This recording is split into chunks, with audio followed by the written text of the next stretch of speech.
Es un placer poder dar esta charla con relación a un tema muy interesante y que en realidad es un tema muy necesario de abordar.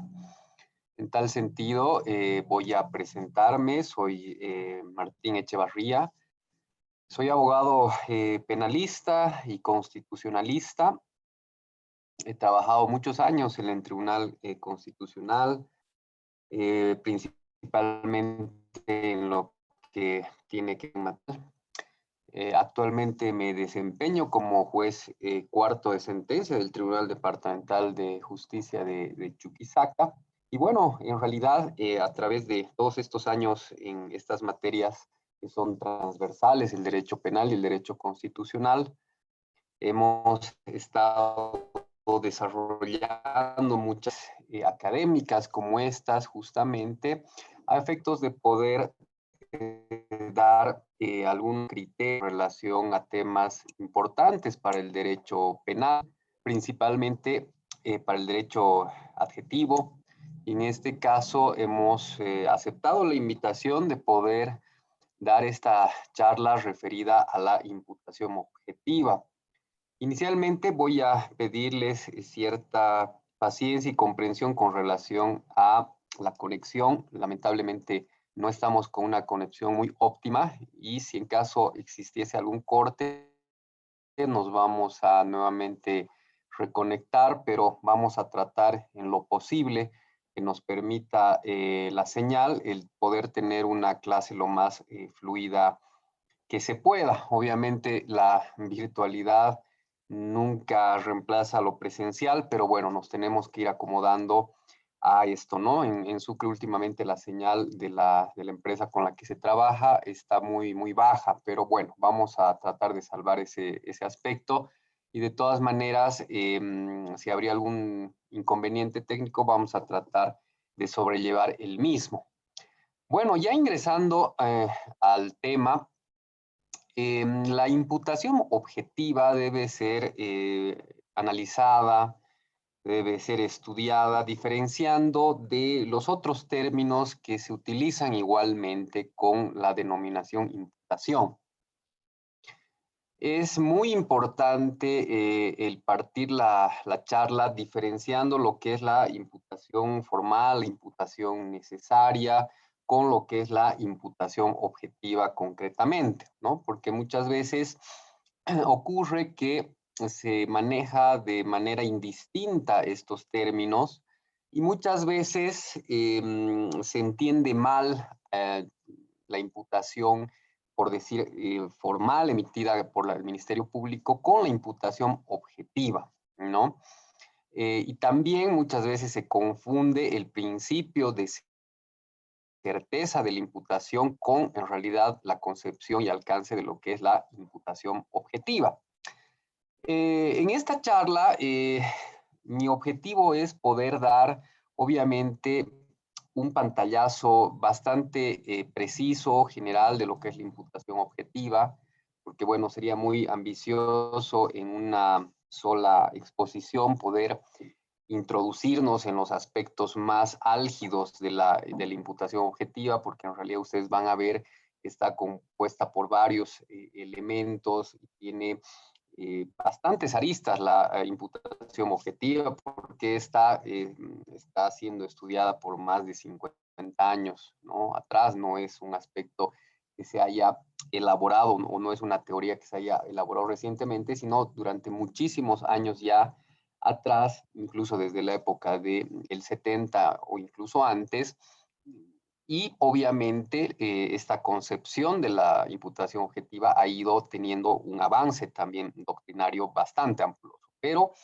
el objeto del día de hoy es en todo caso poder analizar la imputación objetiva desde sus principales fundamentos y pilares que permitan posteriormente a todos los que ustedes están participando en la clase de hoy, en este curso que se ha organizado de manera muy acertada, es poder aplicar estos conocimientos en su trabajo, ya sea en la abogacía libre o en el Ministerio Público, donde estén desempeñando funciones, ¿no? Esa es la idea. Ahora bien, yo hace un momento les comentaba que había una diferencia que había que hacer con el término imputación. Normalmente nosotros utilizamos el término imputación a la resolución conclusiva que es presentada por el Ministerio Público, ¿no? Esa es la imputación formal. Ahora bien, dentro de esta imputación formal y para que esta imputación formal pueda cumplir con ciertos parámetros a efectos que la misma no sea vulneratoria al derecho a la defensa principalmente, esta imputación formal no puede tener una vaguedad en cuanto a su formulación, sino esta imputación formal debe contener tres aspectos importantísimos. Uno, obviamente, es la descripción fáctica de los hechos que se están atribuyendo a una persona. Dos, esa calificación provisional que se hace de ese hecho a un tipo penal. Y tres, obviamente, el acervo probatorio. En una imputación estaremos hablando de indicios. Ahora bien, dentro de esa imputación formal, hay pues un juicio normativo o un análisis normativo respecto a la adecuación de la conducta de la persona a un tipo penal o varios tipos penales. Ese juicio de adecuación es el que tiene una directa relación con la imputación objetiva. ¿Sí? Y es ahí donde debe diferenciarse la imputación formal, que es esa resolución que acabamos de indicar con esos elementos, de la imputación objetiva, que de alguna manera está inmersa dentro de esa imputación formal, porque esa imputación formal en sí hace una descripción de la atribución del hecho a una persona. Ahora, para poder atribuir correctamente un hecho que tenga un reproche penal, es decir, ese juicio de subsunción de la conducta a un tipo penal, para que a partir de ello pueda existir un reproche penal, es que estamos hablando de una imputación objetiva. Y cuando no existe esta imputación objetiva, vamos a ver que se emiten resoluciones conclusivas de imputación formal arbitrarias, por cuanto no se está aplicando el derecho penal desde una óptica científica, ¿no? Porque en realidad el derecho penal y sobre todo la adecuación de una conducta a un tipo penal en concreto responde a un juicio normativo, a un juicio valorativo para determinar si evidentemente esa acción o esa omisión puede tener un reproche penal. Entonces ahí vamos acercándonos a lo que se denomina la imputación objetiva. Y para arrancar obviamente este aspecto es de que tenemos que partir de una premisa, y es la siguiente que ustedes la tienen en la diapositiva. Un resultado es objetivamente imputable cuando el autor ha creado un riesgo no permitido, el cual se realiza en el resultado típico de su configuración concreta y se encuentra dentro del ámbito de protección de la norma. Esta es la formulación general de lo que es la imputación objetiva. Obviamente, ahorita les parecerá en abstracto esta afirmación o esta marca que estoy colocando, porque obviamente aquí ustedes podrán ver inicialmente ciertos aspectos que puede ser que les parezcan no muy familiares, como el hecho de la creación, por ejemplo, de un riesgo permitido, o, por ejemplo, si ese riesgo creado de manera ilegal, si se quiere, se encuentra como un resultado típico dentro del ámbito de protección de la norma. Es decir, es una formulación en abstracto que el objetivo es que al final de la clase ustedes entiendan justamente esta formulación, ¿no? Porque esta es la formulación en sí de lo que es la imputación objetiva.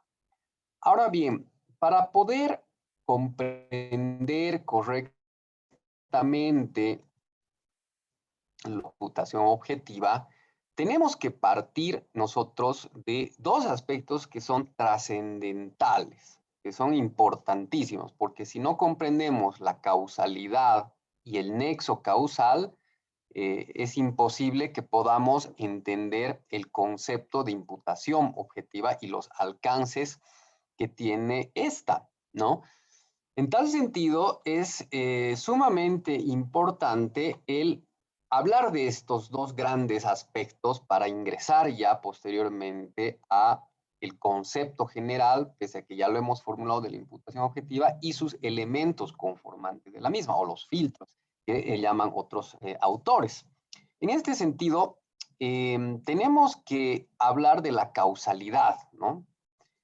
Y es un principio en realidad, ¿no? Es el principio según cual toda causa le sigue un resultado, ¿no? A toda causa necesariamente va a llegarse a un resultado material. Y cuando hablamos del nexo causal, es justamente esa unión, ¿m?, con el resultado. Entonces, por eso acá yo les transcribo esta máxima que dice que la causalidad es el principio según el cual toda causa le sigue un resultado. Es el principio de causalidad. Y al nexo que une dicha causa, es decir, esa causa con el resultado, se llama relación de causalidad, ¿ya?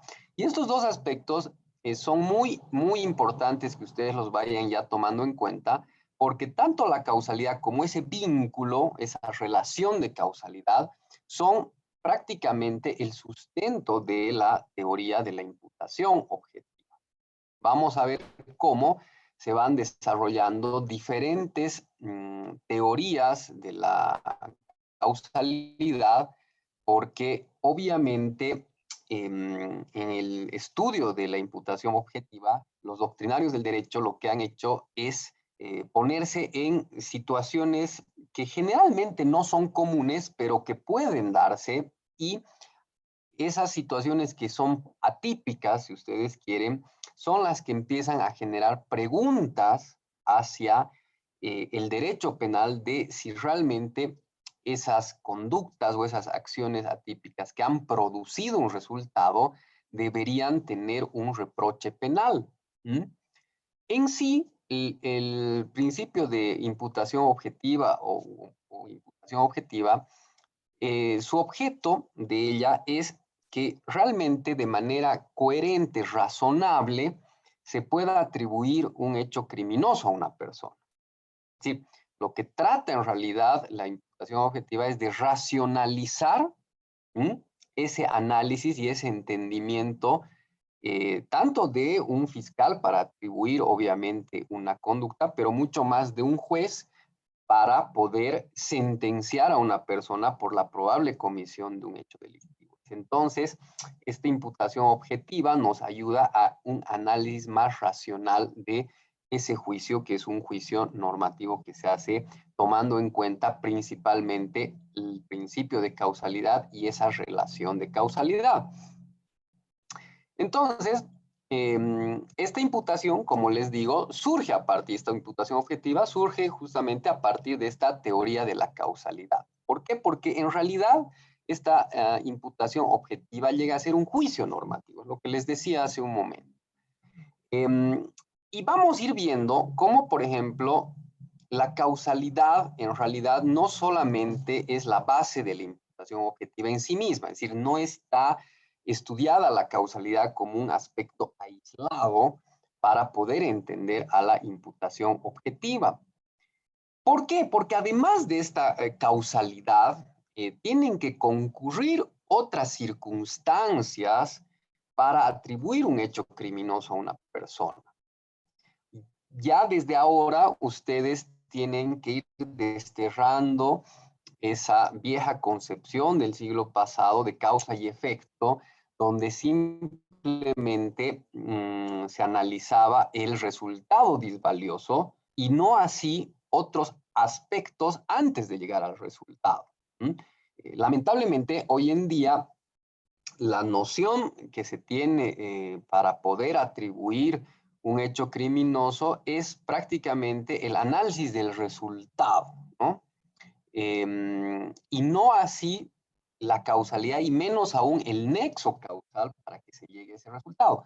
Es decir, que la imputación objetiva hace esa labor, en realidad viene a hacer esa su función garantista de poder analizar no solo el resultado que se haya dado, sino si ese resultado realmente puede ser reprochado penalmente a la persona que se le está atribuyendo ese hecho. Entonces, esto se hace a partir de este juicio de carácter normativo. Yo les coloco acá un pensamiento de Hegel que hace referencia a lo siguiente, que es muy ilustrativo para poder entender lo que les acabo de indicar. Hegel decía, el hecho es un cambio que se produce a la realidad. La acción tiene un sujeto que la conoce y la propone. Aquí, si ustedes analizan esta expresión de Hegel, van a ver que en realidad él acepta que pueda haber un cambio en la realidad. Es decir, él acepta que pueda haber un resultado de algún suceso que se da que va a cambiar la realidad que acontecía hasta antes de ese suceso. Y él hace una diferencia entre el hecho que pueda darse y la acción que pueda existir, ¿no? Y acá él, digamos, nos propone dos aspectos interesantes o nos esboza dos aspectos interesantes. Uno, que esta acción, dice, la conoce y la propone un sujeto. Hace una distinción de un simple resultado de lo que es una acción en concreto. Entonces, a partir de esta concepción, tenemos nosotros que ir analizando los tipos de causalidad, ¿no? Porque en realidad nosotros vamos a analizar como aspectos importantes de imputación objetiva. Desde ya yo les digo que no solo es la causalidad, y eso les reitero, la base de la imputación objetiva, sino además tiene que tomarse en cuenta la relevancia jurídica de esa relación causal. Entonces, aquí vamos a ir viendo, obviamente, cómo esa relevancia tiene que ser importante no para uno u otra persona, tiene que ser importante para la norma jurídica. Es decir, para el ámbito jurídico tiene que ser relevante esa causalidad y ese nexo causal. En este sentido, podemos afirmar que la causalidad es solo una condición mínima de la imputación objetiva. Si bien parecería que es algo trascendental, vamos a ver que esa causalidad sin una relevancia jurídica, es decir, esa relación causal entre la acción y el resultado, si no se analiza desde una relevancia jurídica, esa causalidad queda en un plano de algo sin importancia para el derecho penal, es decir, para lo jurídico. En base a ello, nosotros tenemos que ir, obviamente, conociendo los distintos tipos de causalidad que en realidad la doctrina ha ido analizando en diferentes casos, como les decía, muchas veces atípicos, o en situaciones fácticas que nos ponen en duda respecto a esa causalidad y esa relación de causalidad. ¿Por qué? Porque obviamente, como en todos los ámbitos, materia constitucional, en materia familiar, bueno, en cualquier rama jurídica, cuando se presenta un problema jurídico, hay problemas fáciles y hay problemas complejos de resolver, ¿no? En derecho constitucional, por ejemplo, Alexia hablaba de los casos difíciles, ¿no? Donde ahí para poder hacer un análisis de la concesión o denegación de una tutela, él hacía varios análisis y estudios y de ahí sale, por ejemplo, su teoría de el hecho de estudiar la vulneración de derechos fundamentales en consideración a el acto lesivo, ¿no? Y los derechos que se pretendan tutelar para poder resolver justamente casos difíciles. Y ahí es donde saca su famosa teoría de la ponderación, para poder resolver casos difíciles en temas de tutela constitucional. Y en materia penal ocurre lo propio. Es decir, si nosotros consideramos que una persona, por ejemplo, José, tira una piedra dolosamente contra el jarrón de B, ¿no?, lo destruye, no va a haber una duda respecto a esa relación de causalidad, ¿no?, entre la acción que tuvo este primer sujeto con el resultado disvalioso, ¿no es verdad? Es decir, ese sería un caso elemental que no tendríamos mucha discusión que hacer para poder imputar, en su caso, si fuera relevante para el derecho penal el que se rompa un jarrón, imputar esa acción al sujeto activo de la misma.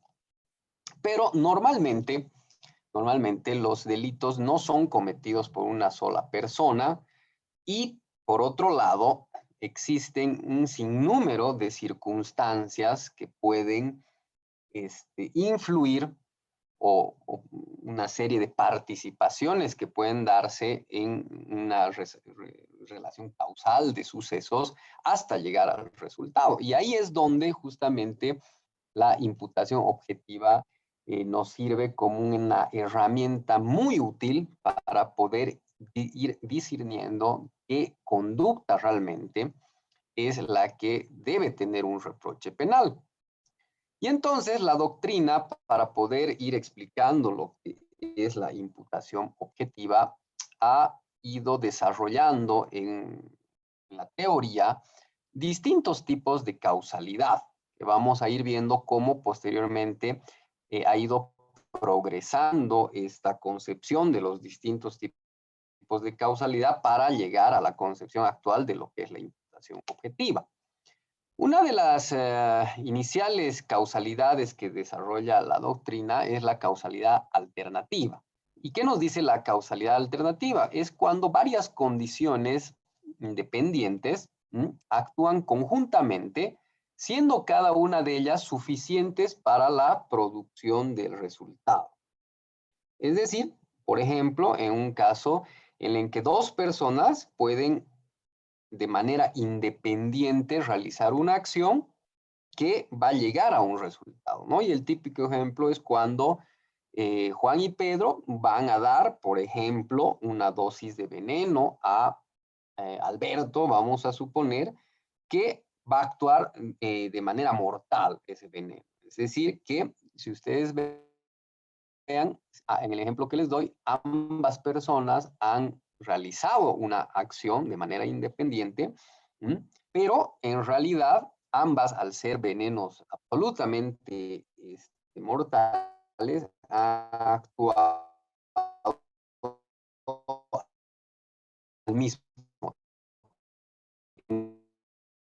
Por ejemplo, establecidas de manera independiente, actúan de por medio de la acción conjunta en el resultado, ¿no? Acá, por ejemplo, en la causalidad acumulativa, se analiza, por ejemplo, distintas acciones que gradualmente van a contribuir a un resultado final. En el mismo ejemplo del envenenamiento, podemos ir viendo que los sujetos han podido ir dando distintas dosis durante, digamos, un tiempo determinado para que se llegue al resultado final, que sería el envenenamiento y la muerte de una persona. Veamos que son causalidades acumulativas y que van a ver que todos estos ejemplos que vamos dando y estos tipos de causalidad son maneras para ir resolviendo casos fácticos que se puedan dar donde justamente surjan dudas respecto a quién se va a atribuir el hecho criminoso. Ahora, por ejemplo, también se tiene que hablar de estos cursos causales atípicos, que es un poco lo que nos lleva a analizar las soluciones que nos brinda la imputación objetiva. Teóricamente, estos cursos causales atípicos se da un resultado por causas que se adjuntan a la acción. A ver, vamos a dar un ejemplo que es un típico ejemplo que muchas veces los mismos penalistas o fiscalía o etcétera no tienen muy claro este tipo de la causalidad. ¿Qué pasa si una persona, ¿no? Y es el clásico ejemplo, en una pelea le rompe la nariz, ¿no? Una pelea que no tuvo mayores consecuencias, vamos a suponer una pelea de muchachos donde una persona o uno de ellos resulta con una nariz fracturada. Obviamente es un delito, obviamente hay lesiones, si ustedes quieren, y vamos a suponer que esta persona es sometida a una cirugía. Y en la cirugía, por una mala praxis del médico, fallece. ¿Mm? Y entonces, en este tipo de situaciones, que son los casos difíciles, si ustedes quieren, o que no tienen una relación de causalidad muy clara, empieza a surgir la duda de a quién se le va a atribuir la responsabilidad penal, ¿no? Porque en realidad, evidentemente, si ustedes se dan cuenta, existe una variedad de causas, es decir, hay causalidades que finalmente llegan a un resultado. Uno es, obviamente, la pelea, y que producto de la pelea entre estas dos personas se haya fracturado la nariz un muchacho y que a raíz de esta fractura se haya tenido que dar una cirugía. Pero hasta ahí vemos que hay una causalidad, ¿no?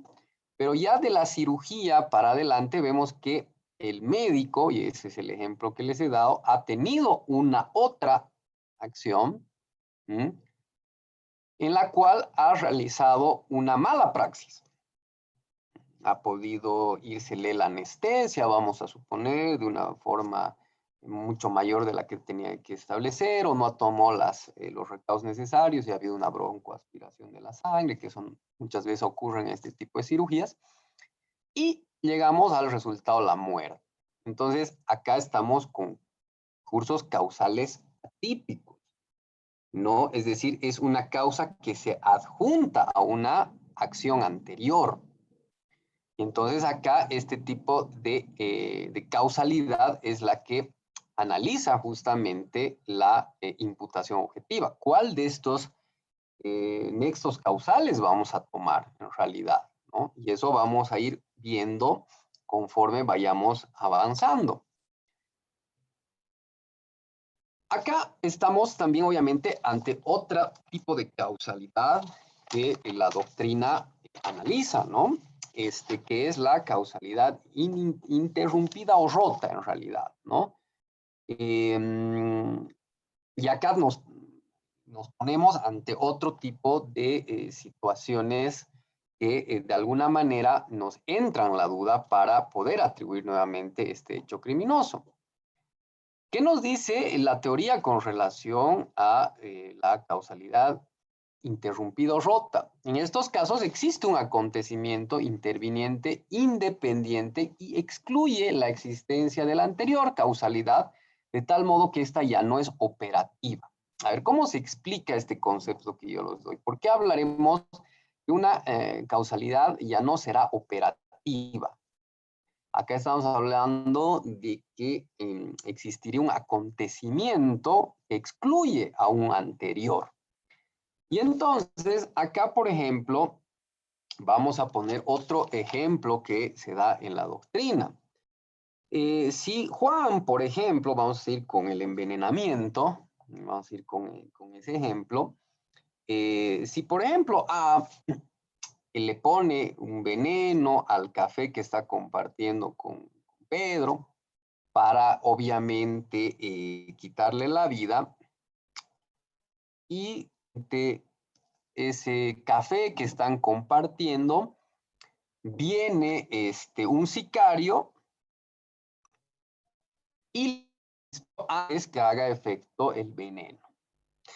La pregunta será, ¿va a haber una atribución del hecho penal al amigo que le estaba dando, al amigo entre comillas, ¿no? Que le estaba dando el café envenenado, o en realidad del hecho y del resultado va a ser a este sicario que vino y le disparó antes que haga el efecto el veneno. Vamos a suponer que en realidad ya lo tomó el veneno. Ya lo tomó el café, pero obviamente el veneno tiene su tiempo de efecto, ¿no? Para que haga efecto. Vean ustedes cómo con la imputación objetiva, analizando los diferentes tipos de causalidad, podemos ir dando respuestas, ¿no?, a este tipo de interrogantes. Acá la doctrina nos dice que, por ejemplo, ya no será operativa la primera causa. La excluye la segunda, ¿no? Porque obviamente ha habido una causalidad interrumpida o rota, ¿no? En este caso, obviamente se ha interrumpido por esta acción que ha asumido este sicario, vamos a suponer, al quitarle la vida de un balazo en la cabeza y que muere de manera instantánea, ¿no? Entonces vemos que ahí, por ejemplo, esa causalidad inicial ya no tiene una relevancia para el ámbito penal, ya no es operativa. Ahora bien, también dentro de la doctrina podemos hablar de una causalidad adelantada, ¿no? Y obviamente en este tipo de causalidad adelantada lo que nos interesa es analizar si, por ejemplo, que es muy similar a la anterior, si una causalidad se adelanta a otra, ¿cuáles causalidades va a producir el primer resultado? Y acá estamos ante situaciones en las que dos personas, por decir, tienen una misma intención de producir un mismo resultado. En este caso vamos a suponer, vamos a seguir con el resultado de la muerte de una persona. Obviamente van a estar dirigidas a ese fin, van a perseguir ese resultado. Pero si en ese interín una causa hacia la otra, obviamente vamos va a ir justamente que haya logrado ese resultado. Y la cuestionante va a ser si va a haber una tentativa, de la primera causalidad, ¿no? Y ahí vemos cómo ahí nuevamente a partir de este análisis de la causalidad, la doctrina va preguntándose a quién se le atribuye el hecho criminoso, o si en su caso la primera causalidad podría tener una punición de tentativa, pese a que no logró el resultado, o si se la va a excluir totalmente por cuanto la otra causalidad que buscaba el mismo resultado ha logrado antes ese fin. Vamos a ir viendo cómo estas teorías de las diferentes causalidades han sido resueltas a partir de una concepción que adopta posteriormente la imputación objetiva. Todos estos aspectos doctrinales y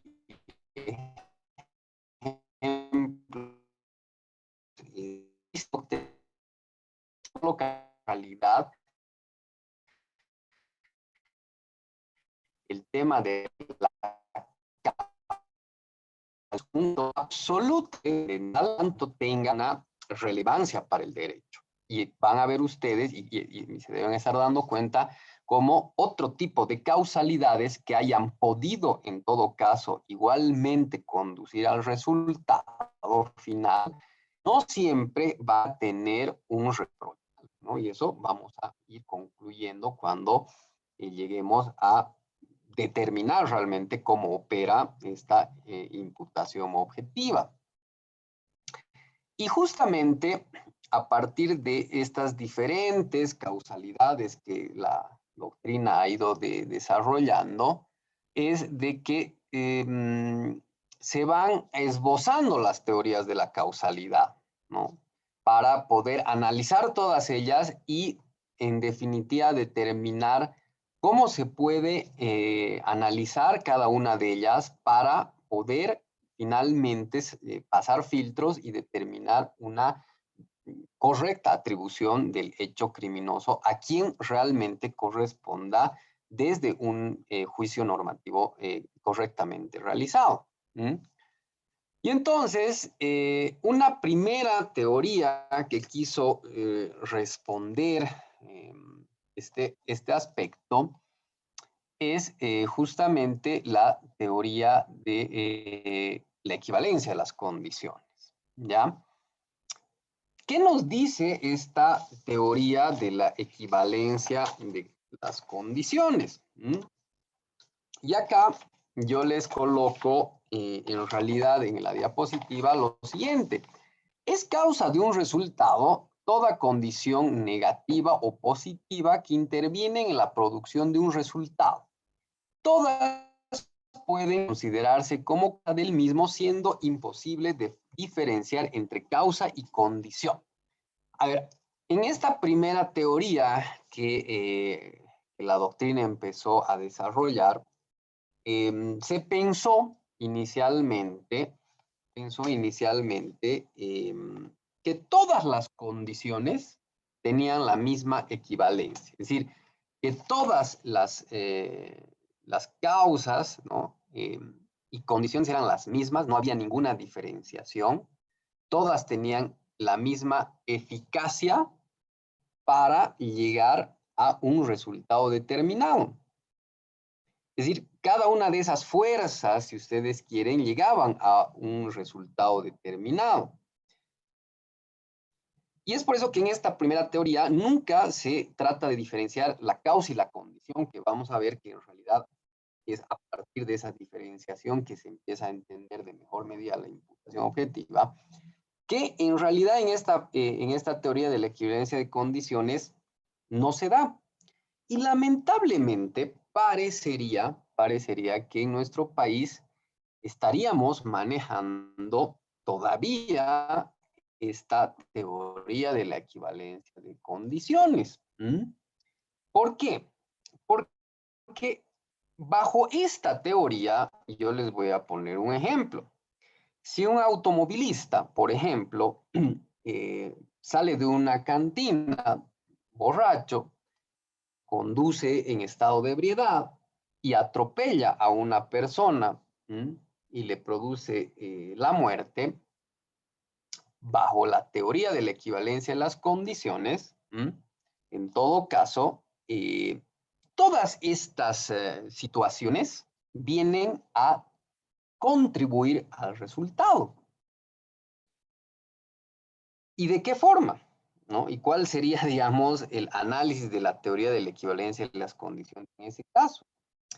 Tendría que en esa situación atribuirse el hecho criminoso no solo al conductor, sino también tendría, por ejemplo, que atribuirse el hecho criminoso al mozo que le dio la bebida, porque a partir de que el conductor entró a la cantina, empiezan los sucesos o las condiciones y las causas para llegar a un resultado final. Según esta teoría, tendría que, en todo caso, considerarse desde que el automovilista ingresó a la cantina, desde que el mozo le brindó la bebida. Es más, se puede pensar que el propio mozo le haya dado las llaves del auto de la persona, del automovilista, para que éste se suba. Y es más, se podría ir incluso hasta atrás, indicando de que también quien ha preparado, por decir, la bebida alcohólica, vamos a suponer que era un taxista que se fue a tomar chicha y que la chicha es elaborada también en ese lugar.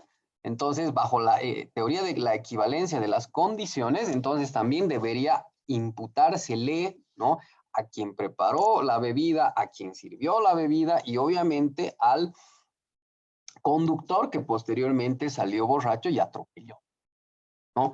Porque todas esas causas y condiciones tienen la misma equivalencia. Y vean que no estamos muy lejos de esto con un ejemplo bastante emblemático que se da hoy en día con el accidente de la UPEA. Ustedes seguramente todos han visto ese suceso Y parecería que el Ministerio Público estaría bajo la teoría de la equivalencia de las condiciones. Obviamente voy hablando muy de pasada, porque yo eso lo información de la prensa, entonces también, pero hasta donde yo sé, se ha hecho una imputación formal contra los estudiantes que se ha hecho una imputación formal contra los estudiantes que convocaron a la asamblea. Se ha hecho una imputación formal contra el portero que abrió la universidad.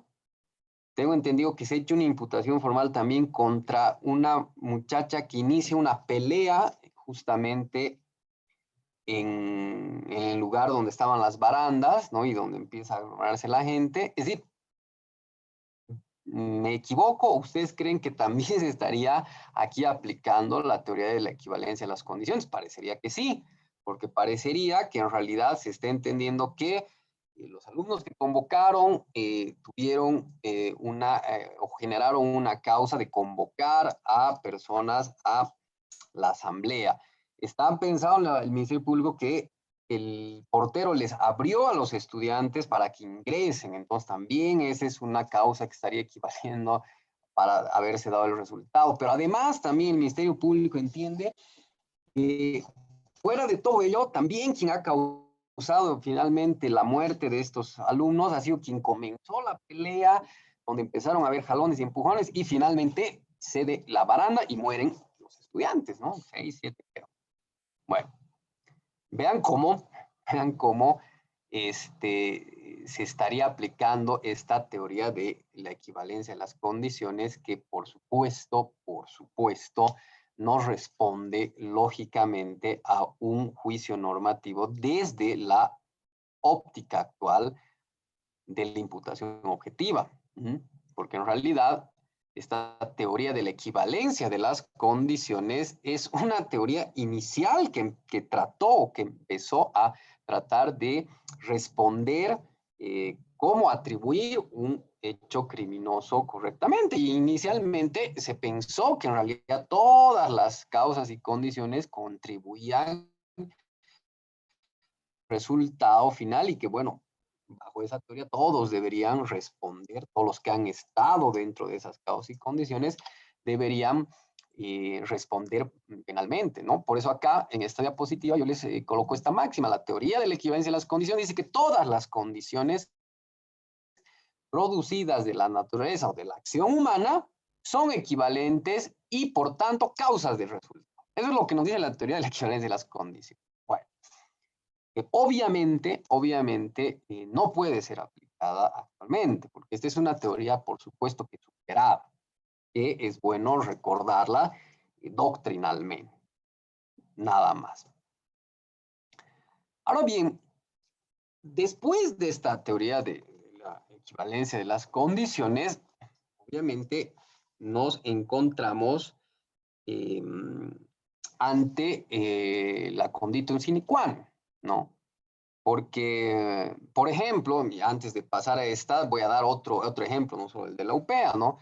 Que en la mayoría de los manuales de derecho penal se da, que es la persona, por ejemplo, que convence a otra para viajar, ¿no? Eh, y que le convence por una serie de situaciones para que esta persona tome un avión. Bueno, ese avión despega y se estrella. Es otro ejemplo donde, por ejemplo, tendríamos que ir analizando bajo la teoría de la equivalencia de las condiciones si la persona que le insistió a una persona X para que vaya y tome un vuelo y finalmente el vuelo se estrella, también habría contribuido al resultado. Para la teoría de la equivalencia de las condiciones, sí hubiera contribuido para el resultado. Y si jurídicamente sería relevante, entonces también habría que atribuirle el hecho, ¿no? Entonces vean cómo sería un absurdo jurídico ir aplicando actualmente esa teoría de la equivalencia de las condiciones.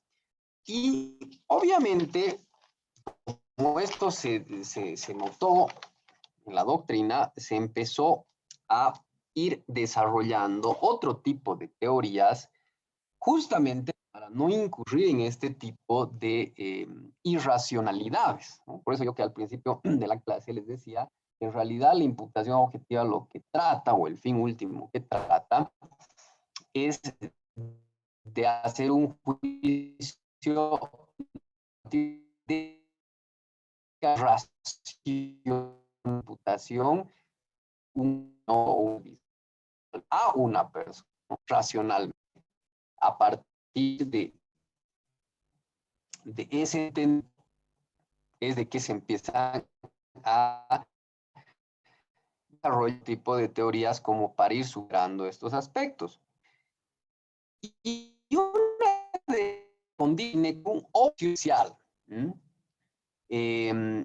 ¿Cuál es, digamos, la premisa básica de esta, ¿no? Que si se suprime mentalmente determinada condición y el resultado desaparece, dicha condición es causa del mismo. Es decir, acá la doctrina trata de responder esta cuestionante de si las causas y condiciones son iguales, o en realidad trata de diferenciar a partir de esta condición sine qua non, y en realidad eh, empieza a hacer o trata en todo caso de hacer un ejercicio mental respecto a la supresión, ¿no? De una determinada condición. Es decir, si nosotros, ¿no?, suprimimos mentalmente una determinada acción, nos tenemos que preguntar si desapareciendo esa acción, el resultado igualmente se daría.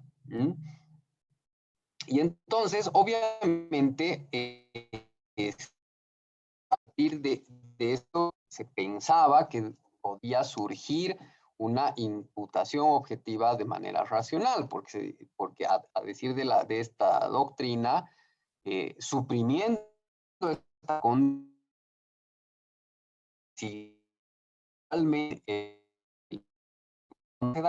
parecería no ser imputado, huirse el resultado disvalioso al considerar esta supresión mental, ¿no? Y entonces, obviamente, a partir de esta otra forma de explicar una atribución racional, se vio la necesidad, ¿no? Y ahí empieza ya a existir un análisis más racional. Se vio la necesidad de ir individualizando o diferenciando, si ustedes quieren, la causa y la condición. ¿Mm? Ya no solo por el tema de la equivalencia a las condiciones o lo de la condito sine qua non, suprimiendo mentalmente sí una condición para ver si el resultado desaparece o no, sino para un aspecto importantísimo, para determinar la condición esencial.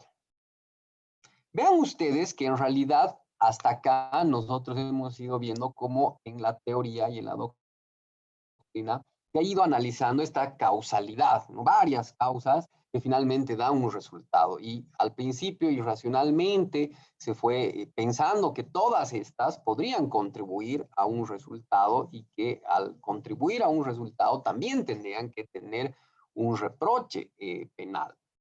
Pero obviamente eso se ha ido viendo durante el estudio de todos estos años donde se ha ido construyendo la teoría de la imputación objetiva, que esa era una forma o un razonamiento absolutamente irracional. Entonces, lo que se debía hacer en todo caso es diferenciar causa y condición. ¿Para qué? Justamente para la equivalencia de las condiciones. Es decir, acá en estas teorías individualizadoras, lo que se busca es justamente seleccionar o determinar la condición esencial. Y en todo caso, diferenciar condición y causa. Y acá en esta teoría individualizadora, lo que se hace es una distinción de lo que es una condición que en realidad para el plano jurídico la determina como meras circunstancias acompañantes. en todos los ejemplos que hemos ido viendo, ustedes habrán dado cuenta que existen ciertas circunstancias, pero finalmente es una. Y por cada diapositiva yo les coloco el concepto de causa en realidad, que es la condición más eficaz o la última que antecede al resultado o la más preponderante. O si quieren ustedes, la que se considera decisiva, ¿no?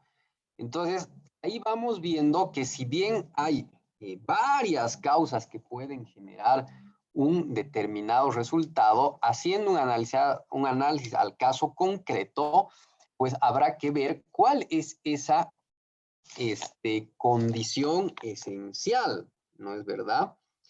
Y entonces, obviamente, ahí vamos a desterrar otro tipo de condiciones que son meramente circunstancias. A ver, para poder comprender esto que les acabo de decir, vamos a suponer que dos maleantes entran al banco a robar, ¿no? A mano armada para sustraer un determinado dinero. Si bien este hecho que les acabo de escribir acontece, si nosotros no entenderíamos como esa acción que es la relevante, podríamos indicar, por ejemplo, que el hecho que el portero haya abierto el banco, vamos a suponer unos minutos antes, haya permitido que estos sujetos hayan ingresado al banco. Bajo esta concepción, podríamos decir que el hecho que el portero haya abierto minutos antes, minutos después, son meras circunstancias acompañantes en sí de la principal causa del hecho disvalioso. ¿Mm?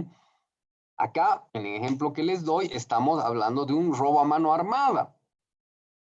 Que claro, si evidentemente nosotros aplicaríamos las otras teorías que hemos ido viendo, llegaríamos a la irracional de decir que, bueno, si el portero no hubiera abierto el banco, estas personas nunca hubieran ingresado al mismo y por lo tanto nunca se hubiera dado el resultado.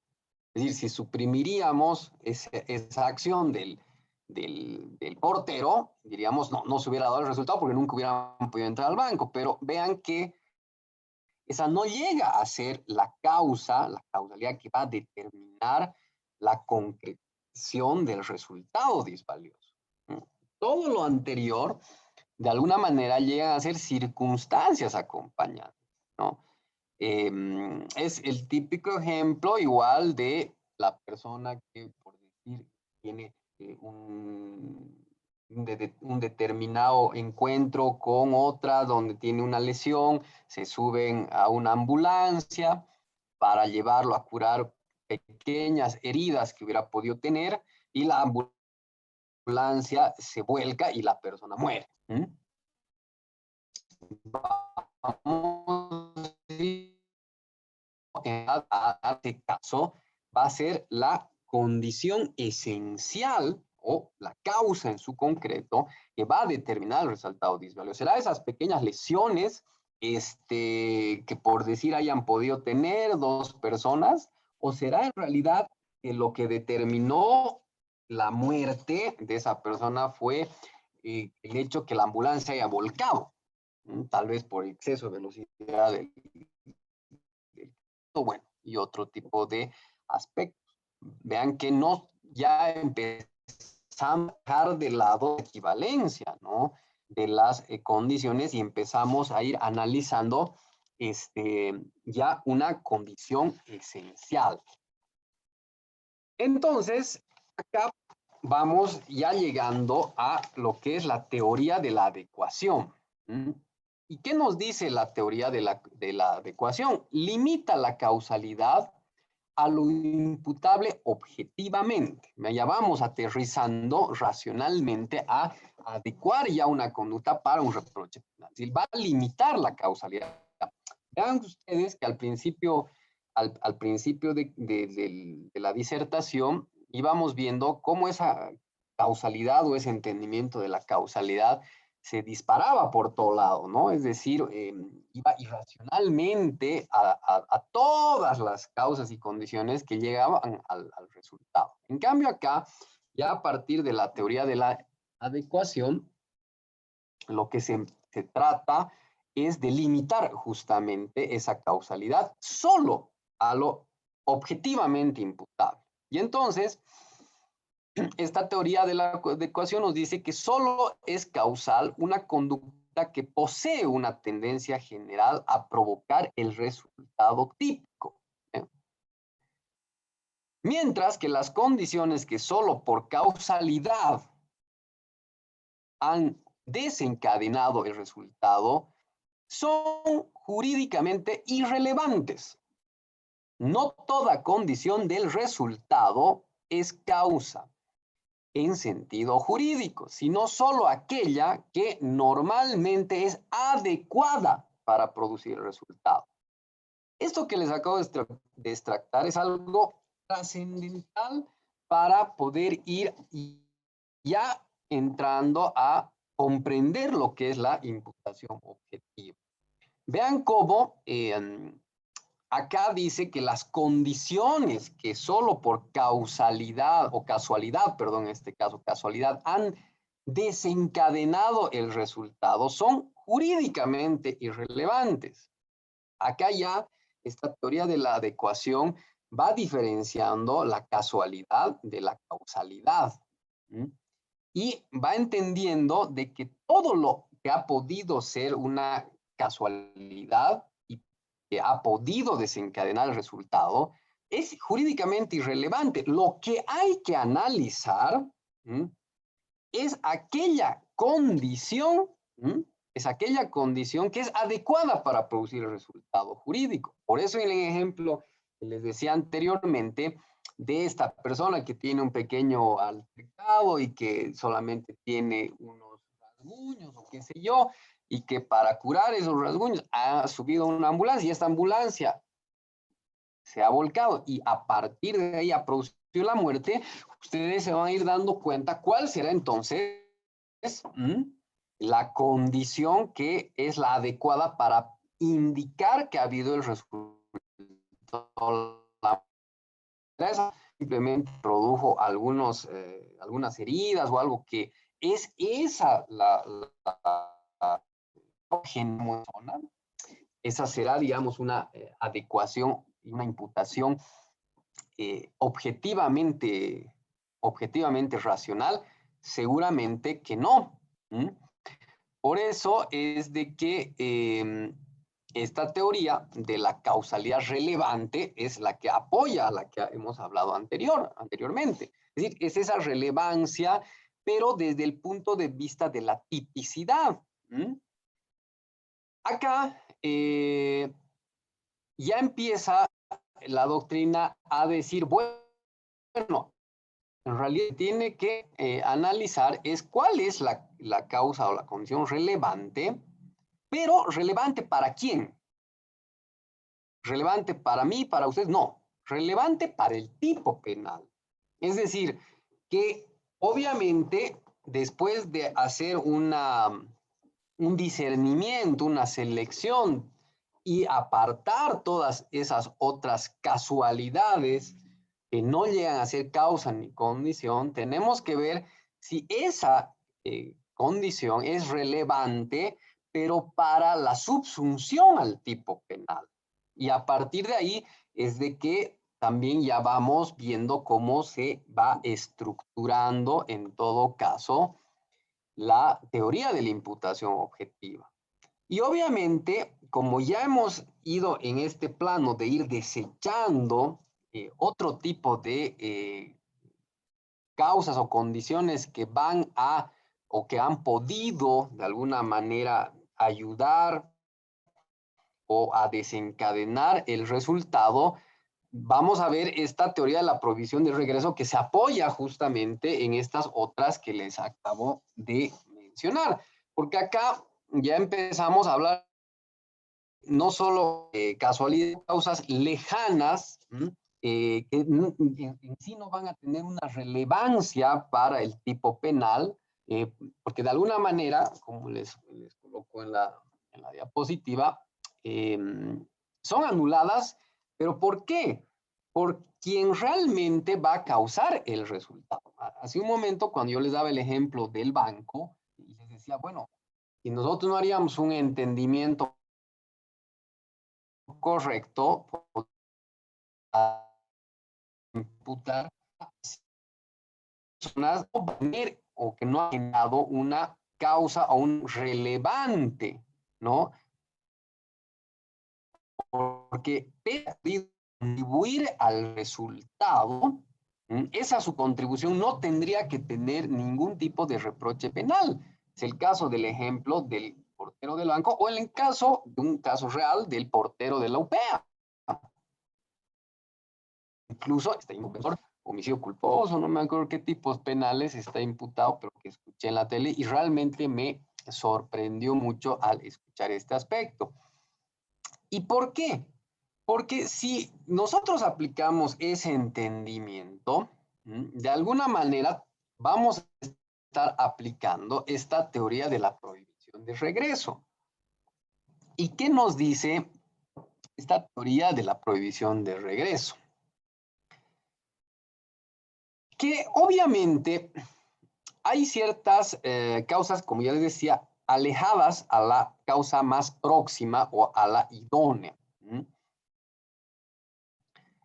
¿Por qué? Porque hay condiciones previas al resultado que posteriormente es logrado por acciones de tipo doloso, pero que estas condiciones o estas causas lejanas o que han podido contribuir no implican la realización del tipo penal para estas personas.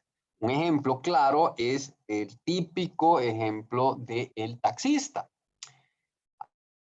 A ver, si dos delincuentes toman un taxi para llegar a la casa de una persona para entrar y robar, nosotros no podríamos pensar que el taxista ha realizado el tipo penal, porque ha realizado, digamos, una contribución al tipo penal. Lógicamente, en tanto y en cuanto este taxista desconozca de la intencionalidad de los sujetos.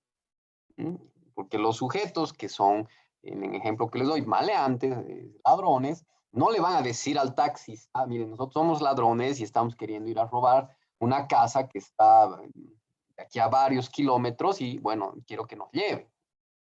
Y usted va a participar del botín que podamos sacar. Si esa fuera la situación, sería una cosa muy distinta. Pero sí, en realidad, solamente toman el vehículo, evidentemente el hecho que les haya podido llevar el taxista hasta el domicilio es una causa que ha contribuido, obviamente, al resultado final, porque si no habría el taxista, tal vez estas personas no hubieran llegado al lugar, ¿no? Vamos a suponer que hubiera sido a altas horas de la madrugada, donde no había muchas movilidades y casualmente esta persona estaba haciendo su recorrido por ahí, y que si él no hubiera sido, era muy difícil que los ladrones hubieran llegado hasta ese lugar, pero nuevamente nos tenemos que preguntar ¿cuál de estas causas es realmente la esencial o la idónea y relevante principalmente para el derecho? ¿Será el hecho que el taxista haya llevado una condición que igualmente podría tener un reproche penal? Por supuesto que no. Entonces, a partir de lo que les acabo de decir es que entramos a lo que es la imputación al tipo objetivo, es decir, ese nexo causal que hemos hablado al principio de la charla. Es decir, que es el primer presupuesto de la realización del tipo, es siempre que el autor haya causado el resultado. Esto es trascendental porque obviamente solamente vamos a poder analizar esta imputación al tipo objetivo si empezamos a analizar realmente quién ha causado el resultado final que estamos queriendo atribuir. Y acá también tenemos que hablar de un aspecto importante en el nexo causal, ¿no? Que es ese hilo conductor para poder determinar que ese resultado final sí es atribuible a esa persona. O sea, tenemos que saber quién ha podido estar en ese nexo causal para llegar al resultado. Y acá, en este análisis del nexo causal, tenemos que hablar de una interrupción que justamente nos va a dar luces para poder analizar e interpretar cómo podría imputarse objetivamente a una persona. ¿Y qué nos dice la interrupción del nexo causal? En determinados cursos causales acumulativos, la intervención de un factor externo, aunque se apoyen en curso causal anterior, conduce inmediatamente al resultado. Es decir, rompe el anterior curso causal y por ello excluye la atribución del resultado al primer autor.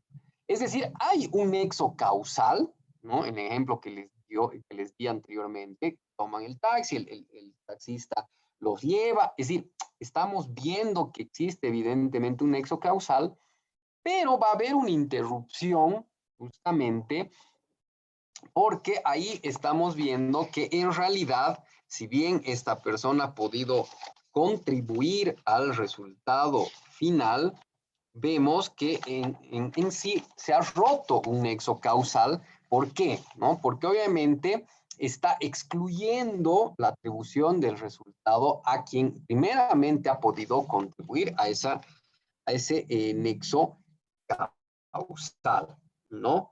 Entonces, esa conducta que haya podido observar esta primer persona es irrelevante, ¿no? Y tiene obviamente una carencia de sentido del, ¿no? Estamos hablando de los roles que pueden ir desempeñando en esta relación causal o en este nexo causal. Pero obviamente se va a excluir de esta imputación a quien tuvo una conducta irrelevante para el resultado final, ¿no? Y ahí hay una interrupción del nexo causal. Entonces, por eso estamos hablando de que a esa contribución que haya podido hacer una persona, la doctrina denominó como causa lejana, ¿no? Entonces, vean ustedes que en realidad cuando nosotros hemos ido desarrollando durante esta charla un aspecto trascendental como es justamente la causalidad y el nexo causal, ustedes han debido poder comprender que en realidad la concepción de esta imputación objetiva está centrada principalmente en una formulación básica, que es la siguiente. Un resultado es objetivamente imputable cuando el autor ha creado un riesgo no permitido, el cual se realiza en el resultado típico en su configuración concreta y se encuentra dentro del ámbito de protección de la norma. Vamos a ver ahorita cuáles son justamente los elementos que surgen de la imputación objetiva a partir de esta formulación. Ya hemos entendido que la imputación objetiva en realidad lo que ha ido analizando para llegar a esta formulación, a esta construcción de que acabamos de hablar, es ir limitando las condiciones y causas que van a llegar a un resultado final. Es decir, esa causalidad y ese nexo de causalidad son los aspectos centrales que ha ido esta teoría afinando, si ustedes quieren, para que una atribución de un hecho criminoso llegue a ser un juicio normativo para que objetivamente se pueda imputar el hecho disvalioso a una persona o a varias personas, ¿no? ¿Y cómo entiende la imputación objetiva que podría darse este juicio normativo, ¿no? Porque ya hemos comprendido que obviamente la imputación objetiva ha ido, si se quiere, discerniendo y seleccionando las causas y condiciones que pueden llegar a dar un resultado. Es decir, ya hemos logrado comprender que se debe excluir a ciertas condiciones, que la teoría habla de casualidades, que no van a tener esa idoneidad, esa esencialidad para configurar el tipo penal, ¿no? Hemos llegado acá a comprender que en realidad lo que se debe analizar en una imputación objetiva es que esa condición, esa causa, sea idónea y sea relevante objetivamente para la configuración del tipo penal. Es decir, tiene que ser relevante de acuerdo a la configuración del tipo penal que ha establecido el legislador. Bueno, entonces, a partir de acá, es de que la imputación objetiva empieza a disgregar tres elementos centrales, ¿no? Estos son, digamos, los tres filtros que en determinado momento deben analizarse para poder analizar una conducta y determinar si es objetivamente imputable. Y el primero de estos filtros está referido a que el comportamiento del autor cree un riesgo no permitido para el objeto de la acción. Y acá nos tenemos que preguntar en realidad por qué hablamos de un riesgo permitido. Y para los delitos de resultado principalmente, este es un aspecto trascendental. ¿Por qué? Porque obviamente esta teoría del riesgo no permitido nace a partir de toda esa elaboración doctrinal de Roxin, de Jacob sobre todo, con relación a la elaboración de la concepción de la teoría objetiva. Y obviamente este tema del riesgo no permitido está referido a que, a decir de estos doctrinarios que han formulado esta imputación o esta teoría de concepción de la imputación objetiva, es que en la vida cotidiana el ser humano tiene actividades riesgosas de por sí y que son aceptadas por la sociedad en su conjunto. Y entonces, por ejemplo, podemos dar el hecho de conducir vehículos. Estamos viendo que nosotros, como sociedad, permitimos que cada día nosotros conduzcamos, que nos subamos a vehículos de transporte público, que además de los vehículos, nosotros también estemos andando en la calzada y muchas veces fuera de la calzada. Permitimos que, por ejemplo, nosotros estemos yendo a cierta velocidad en un vehículo o en una motocicleta. Más aún, vean ustedes cómo, por ejemplo, el manejar, vamos a suponer una motocicleta, evidentemente es riesgoso, pero per se es delito, no, ¿no es verdad? Son riesgos permitidos socialmente. O por ejemplo, vamos a suponer el hecho de una operación, ¿no? La operación, una cirugía quirúrgica, siempre es riesgosa, ¿no? Es decir, no hay cirugía que tenga un resultado totalmente garantizado. Entonces, la persona que se somete, por ejemplo, a una cirugía, va a confiar en el médico, cirujano, por supuesto, pero sabe que al ingresar a quirófano tienes un cierto riesgo de fallecer o de que algo no salga de la mejor manera. Y eso es algo que nosotros socialmente lo aceptamos, ¿no es verdad? Es decir, no el es una determinada vida no necesariamente es un delito. Entonces, ¿cuándo sí va a poder reprochar? Cuando el comportamiento del autor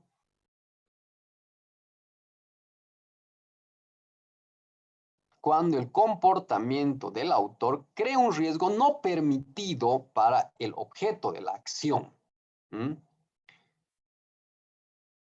A ver, acá es lo que prácticamente es la elevación del riesgo permitido.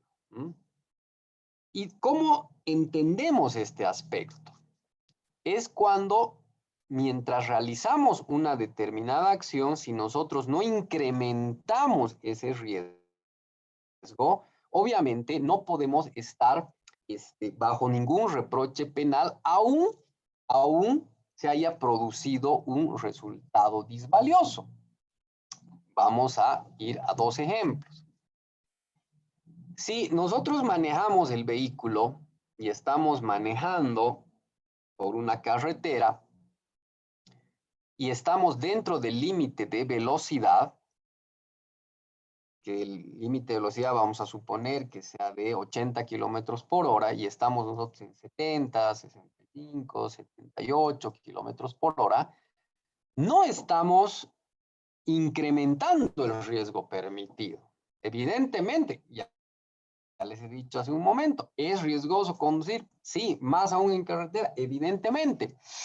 Pero si nosotros estamos manteniendo la velocidad máxima permitida, no estamos con ningún desperfecto en vehículo, estamos conduciendo absolutamente sobrios, es decir, cumpliendo todas las reglas para la conducción en carretera, y un ciclista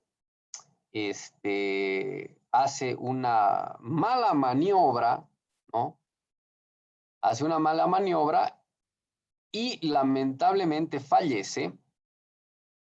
Vemos que en realidad ese resultado disvalioso, evidentemente es la muerte de esta persona, no podrá ser imputada. Creo que está viendo algún tipo de desperfecto en la diapositiva. No sé si me confirman. Está, creo, saliendo una especie de rayas, ¿no?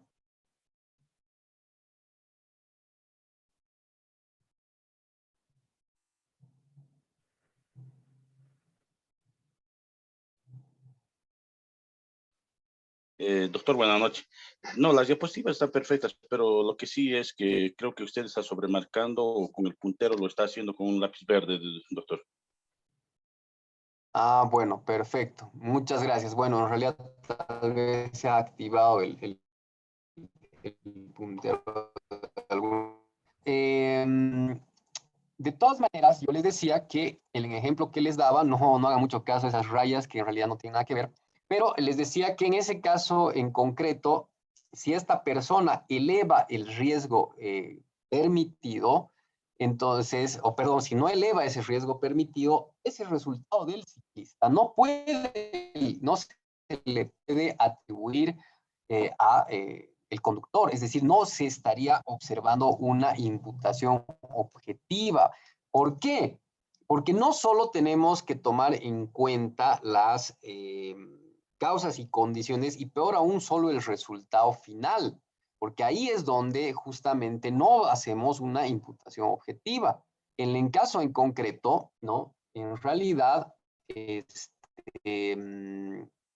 no correspondería que se le atribuya ningún tipo de delito a esta persona.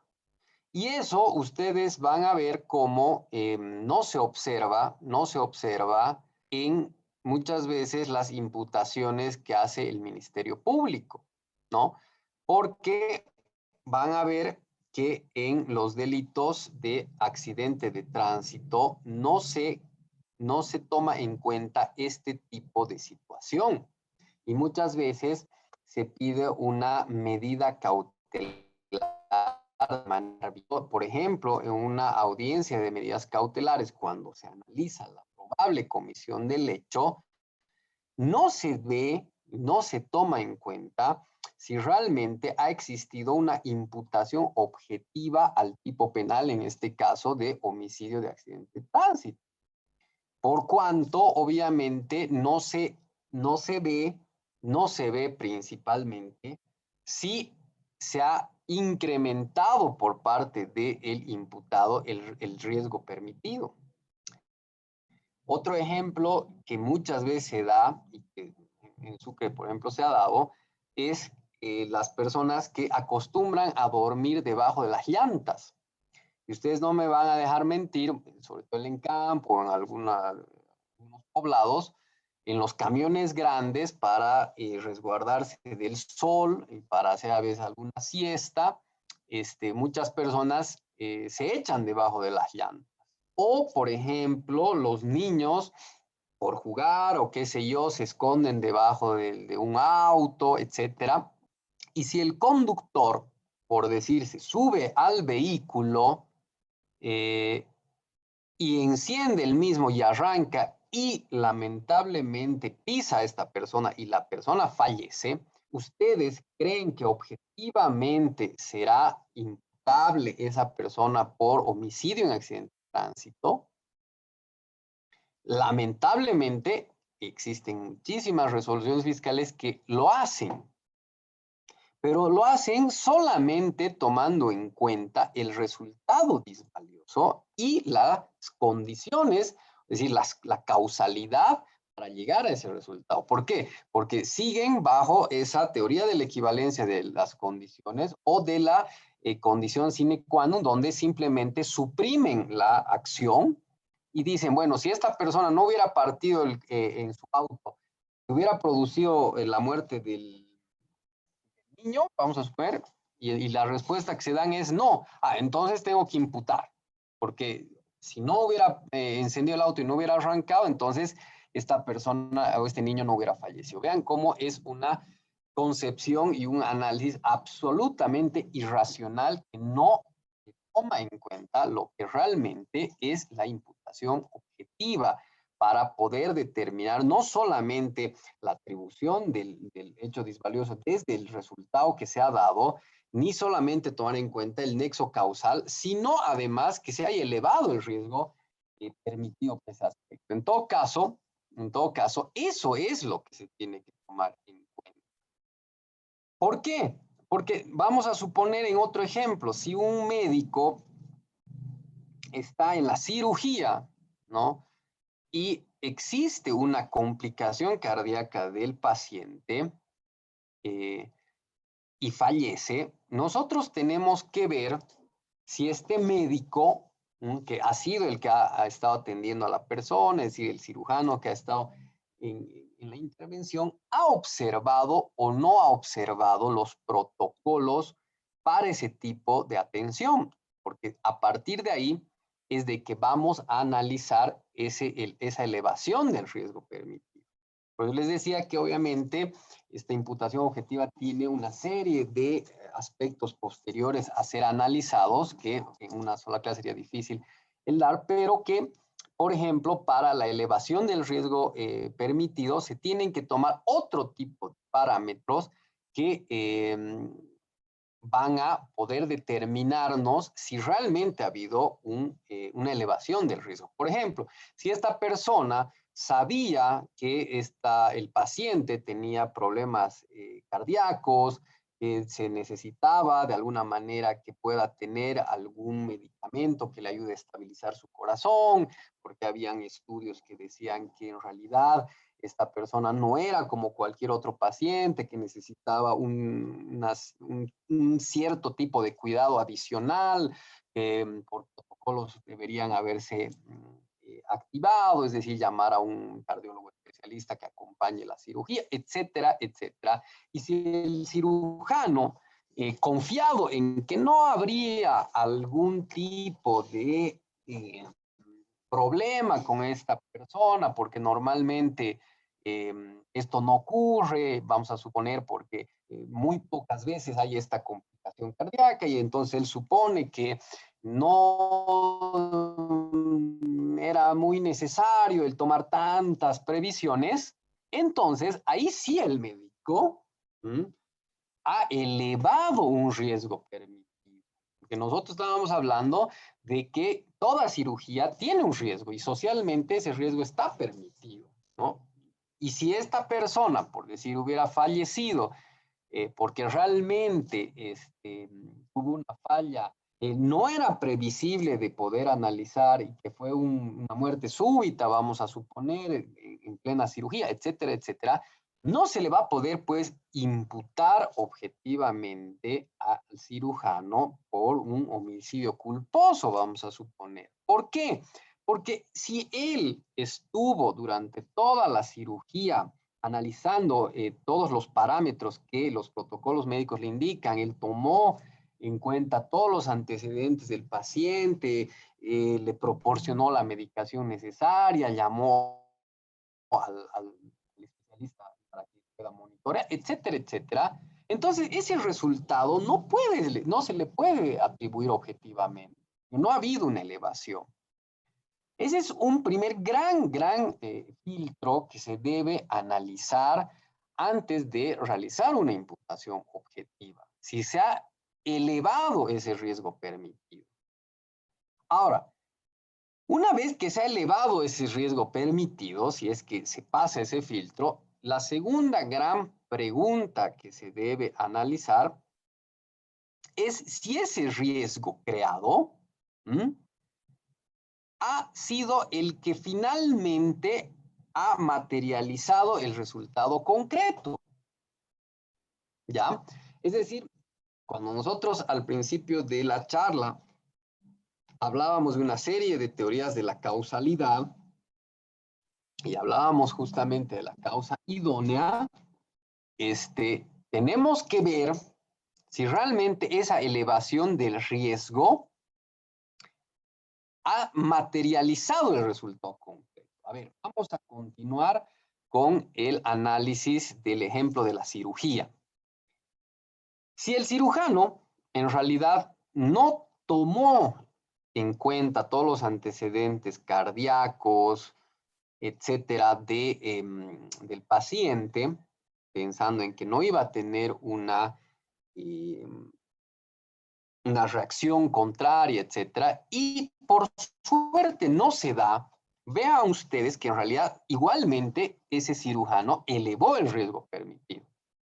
Pero vamos a suponer que igualmente la persona fallece, pero fallece en realidad porque no se le había hecho una limpieza correcta y en el tema de la cirugía se da una especie de sepsis, existe una infección, etcétera, que decanta en una falla orgánica y la persona fallece.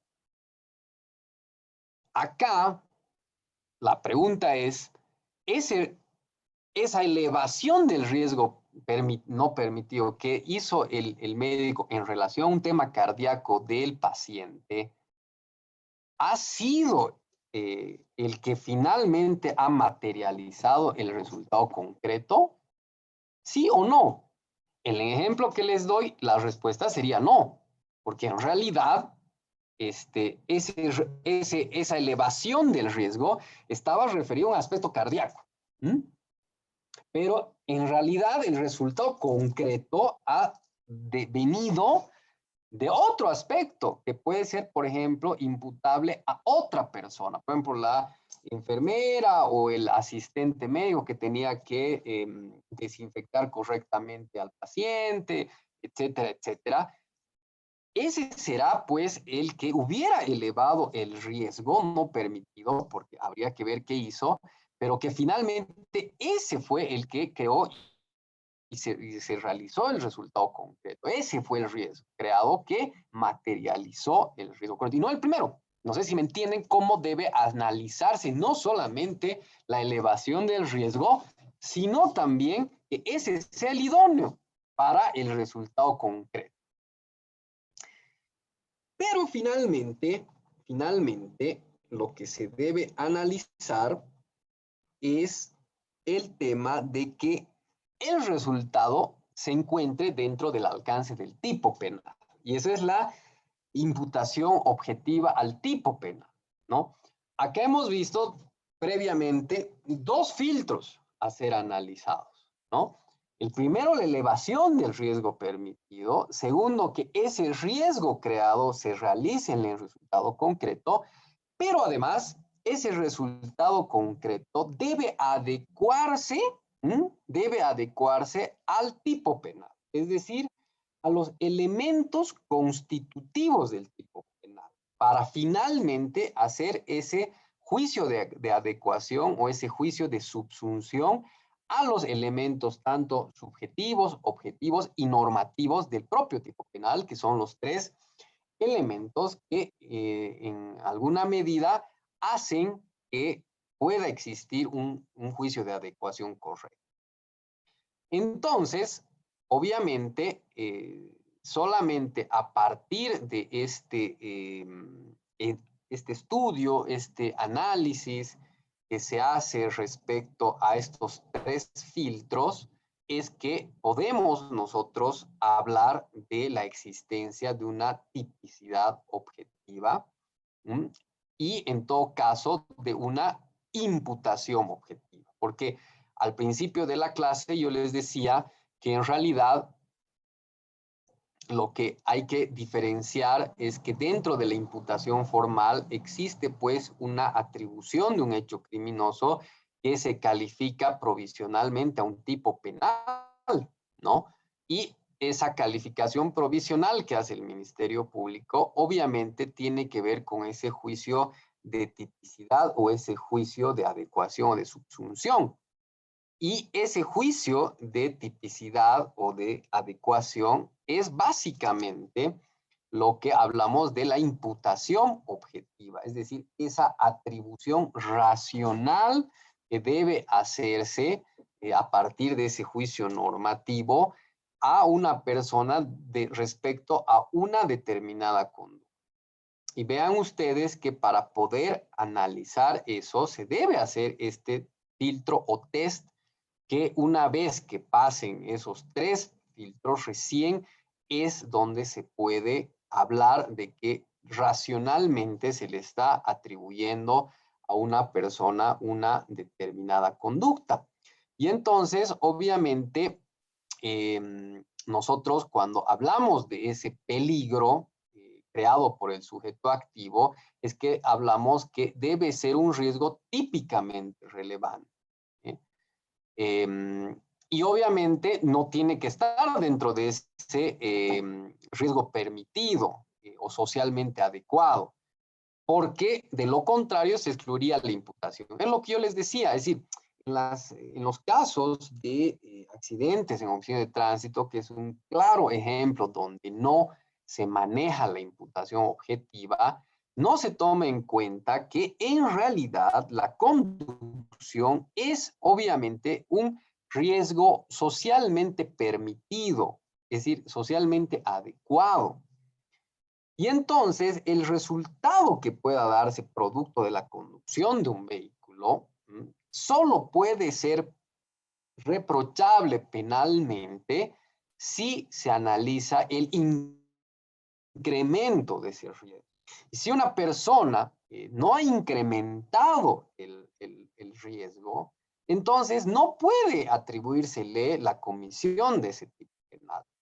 Y ahí los fiscales, sobre todo, tienen que tener esa labor intelectiva de poder analizar si realmente esta persona ha elevado el riesgo permitido o no.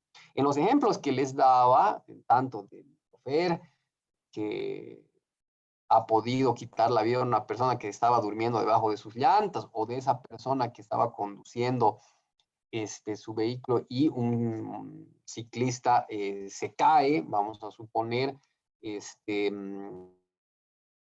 y la persona fallece porque el auto pasa por encima, no puede haber pues una imputación de un homicidio en accidente de tránsito porque no se ha elevado el riesgo. Vamos a suponer algo más trágico, vamos a suponer que una persona se quiera suicidar, ¿no? Y esté esperando a que pase algún vehículo para tirarse bajo sus llantas, que puede ocurrir. Si eso llega a suceder, lo más probable es de que exista una imputación por homicidio en accidente de tránsito. Y incluso de manera absolutamente arbitraria e injusta pueda llegarse hasta una sentencia condenatoria. Simplemente analizándose el resultado final, es decir, la muerte de esa persona, que realmente no puede ser ese el único análisis. Y por ejemplo, en la elevación del riesgo, y eso tal vez para una siguiente oportunidad se puede ya analizar, digamos, la elevación del riesgo como un tema en concreto, también tenemos la autopuesta en peligro, donde, por ejemplo, no puede tampoco imputarse objetivamente una lesión o un resultado de la muerte en un accidente de tránsito cuando la persona se ha autopuesto en peligro. Esto es que, por ejemplo, igualmente se dé el caso en que una persona está saliendo de un estacionamiento de un centro comercial donde, por ejemplo, esté prohibida la circulación de peatones, y esta persona, qué sé yo, por esquivar o por ir más rápido de un lugar a otro, traspasa una valla y empieza a andar por una sección que está destinada exclusivamente a vehículos. Vean ustedes que ahí, por ejemplo, tiene que entenderse que el conductor del vehículo no tiene por qué tener presente que pueda venir una persona. ¿Se dan cuenta? Ahí, por ejemplo, se tiene que ver si realmente se ha elevado el riesgo permitido o ha habido una autopuesta en peligro de la víctima para poder analizar. Porque en realidad la doctrina, a partir de estos tres grandes filtros de la imputación objetiva, es que también ha subdesarrollado los parámetros o reglas para poder entender de qué manera en específico podemos analizar si realmente se incrementa o no ese riesgo típicamente relevante y cuál es su influencia ya en la adecuación a los elementos objetivos del tipo penal. Sin embargo, hasta acá es muy importante que ustedes hayan podido comprender estos tres grandes elementos o estos tres grandes filtros de la imputación objetiva. Y obviamente yo voy a cerrar esta pequeña charla que se ha tenido con lo que empezamos, con la primera diapositiva que empezamos, para que vean ustedes si realmente han podido comprender, que esa fue mi intención, esta concepción.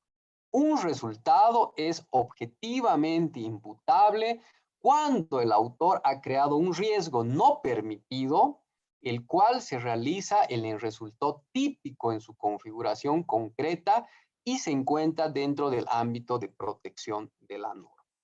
Prácticamente esta concepción, esta formulación de la imputación objetiva es la que ustedes deben siempre tener presente en función a lo que hemos podido hablar, sobre todo de la causalidad y el nexo causal, y comprender que no necesariamente todas las causas y condiciones son idóneas o esenciales para que se produzca el resultado.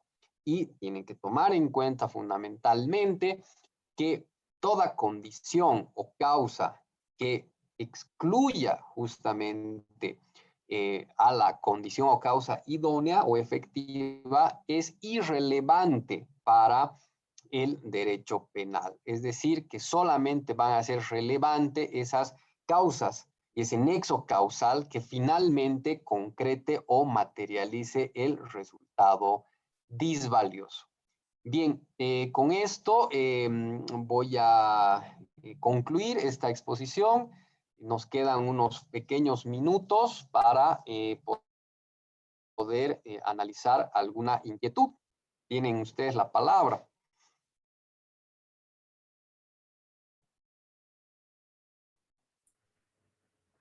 Doctor, buenas noches.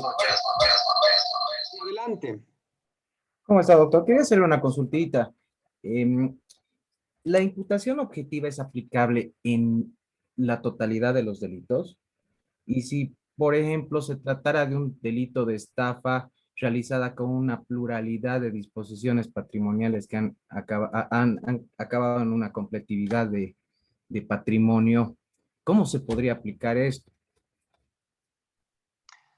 Bien, es muy interesante la pregunta, porque en realidad esta misma pregunta se ha hecho la doctrina, ¿no? Al principio, en determinar si realmente la imputación objetiva puede ser aplicable a todos los tipos de delitos. Y en realidad, la respuesta inicial, y que la comparto yo mucho, es de que en todo caso la imputación objetiva está abierta para todos los tipos penales, ¿no? Aunque evidentemente son los delitos de resultado los más idóneos para poder aplicar esta teoría de la imputación objetiva. En el caso concreto, en el delito de estafa, obviamente estamos ante un delito de resultado, porque obviamente no es un delito de peligro, como por ejemplo puede ser la conducción peligrosa, donde no necesariamente se necesita la producción de un hecho disvalioso para que se concrete el tipo penal. En cambio, en la estafa sí. Ahora, obviamente,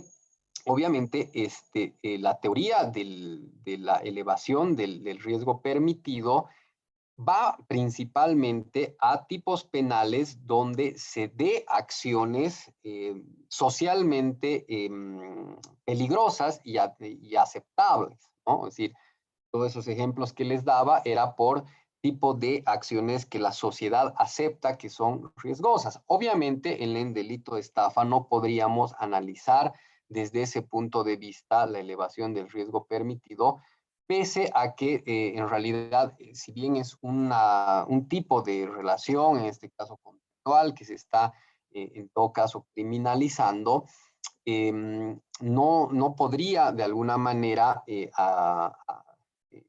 utilizarse esta concepción de la elevación del riesgo. Pero sí, por ejemplo, para lograr una verdadera imputación racional y objetiva en el delito de estafa, lo que se debe analizar es, en todo caso, la doctrina legal aplicable que ha establecido el Tribunal Supremo con relación a la criminalización de contratos entre particulares, donde ha definido claramente cuáles son los parámetros a tomar en cuenta en el delito de estafa propiamente dicho, que es el dolo subsequens, que ha sido el que ha desarrollado el Tribunal Supremo, tomando en cuenta la doctrina española, porque nace de una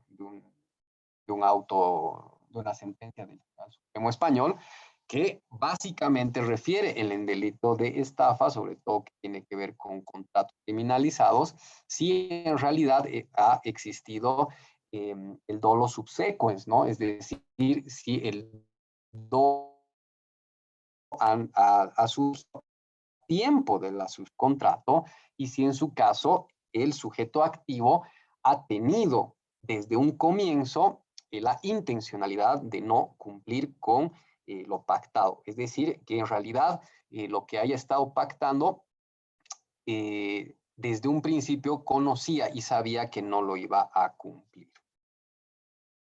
Muchas Y no sé gracias. si hay alguna otra pregunta.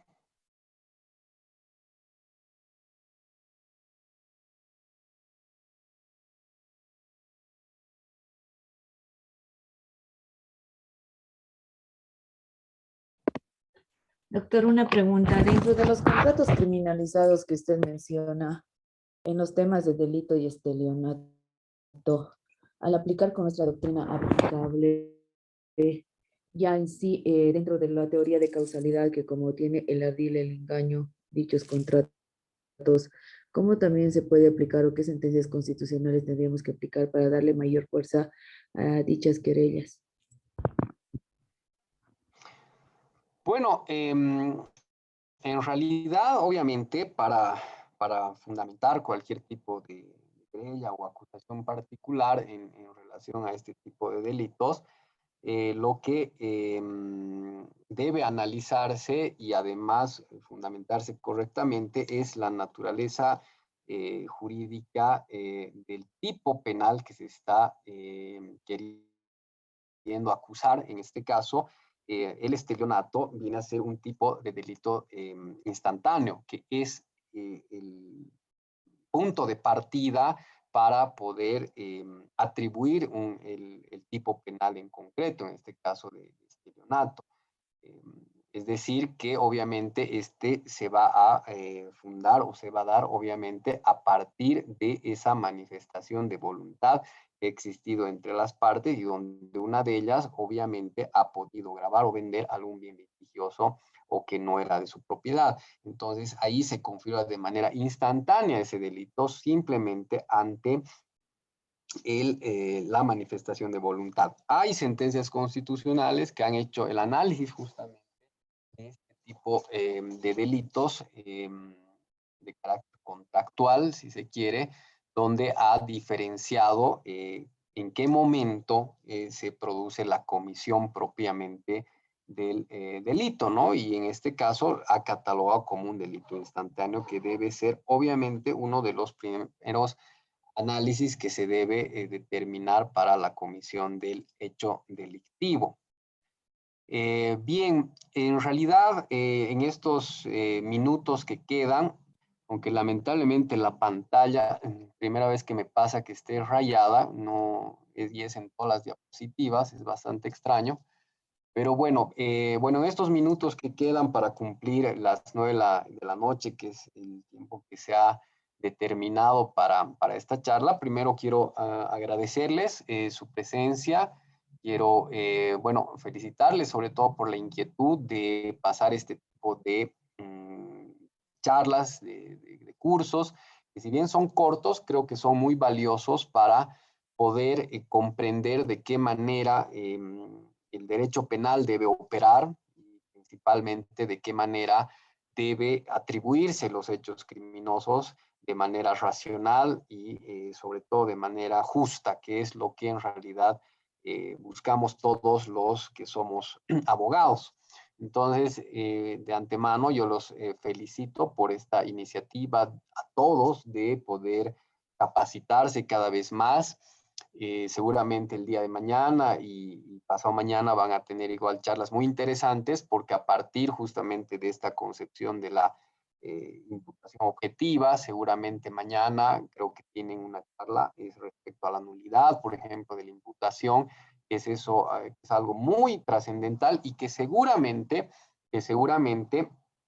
una causal de la nulidad de imputación, van a ver ustedes, es que no se haya observado correctamente la atribución correcta del hecho criminoso en alguno de los grados de autoría y participación criminal.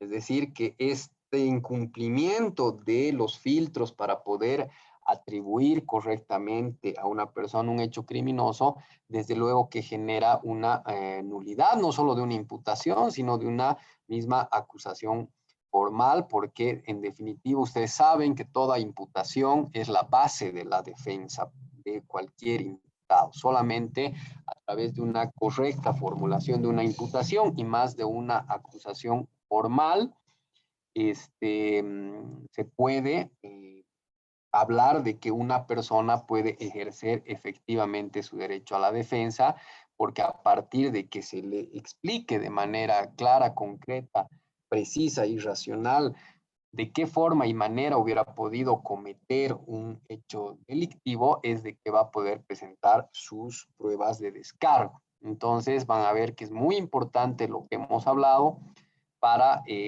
efectos procesales, porque no solamente es un tema final, sino que además tiene mucha implicancia en lo que es el debido proceso, el realizar este tipo de imputaciones o de acusaciones cumpliendo justamente esta teoría de la imputación objetiva. Vean en el caso de la UP en La Paz, como por ejemplo se podría estar de alguna forma vulnerando derechos y garantías de personas, atribuyéndoles el resultado disvalioso, que evidentemente es muy lamentable, muy triste, que impacta a todas las personas el ver 6, 7 personas fallecidas, pero vean ustedes que pese a ello, pese a que se dé un resultado muy triste o catastrófico, no implica que se tenga que buscar a toda costa a un responsable. Tiene que justamente verse todos estos parámetros que hemos analizado de la causalidad y el nexo de causalidad para poder atribuir el resultado disvalioso. Entonces, es muy importante este tipo de capacitaciones y reitero, les felicito por las mismas. Y finalmente, no me puedo ir sin hacer un pequeño aviso comercial. Ustedes en la diapositiva tienen la foto de mi último libro que he sacado, que es en procedimientos especiales. Yo pongo a consideración de todos ustedes. En este libro se hace un análisis normativo desde el punto de vista constitucional, de la doctrina legal aplicable y convencional, de 5 procedimientos especiales que están en el Código Procesal Penal, que son muy importantes, sobre todo para las personas que están en la abogacía libre, pero en realidad para todos los que están vinculados al derecho penal, desde ya sea el Ministerio, en el grupo de WhatsApp, la foto donde está mi número celular, que si ustedes se contactan, se les puede hacer llegar el libro a la ciudad que ustedes, en la ciudad que ustedes estén. Bueno, con esto yo me voy a despedir. Nuevamente les agradezco mucho por su presencia. Espero que les haya servido todo lo que hemos hablado en estas 2 horas, que en sí han tratado de resumir un tema que es bastante ampuloso, bastante grande, pero que de alguna manera espero que haya quedado claro y por lo menos tengan los lineamientos introductorios más importantes para poder aplicar la teoría de la imputación objetiva. Bien, dicho esto, les agradezco, muchas gracias, muy buenas noches. Doctor, a usted muchísimas gracias, una excelente ponencia, un abrazo fuerte.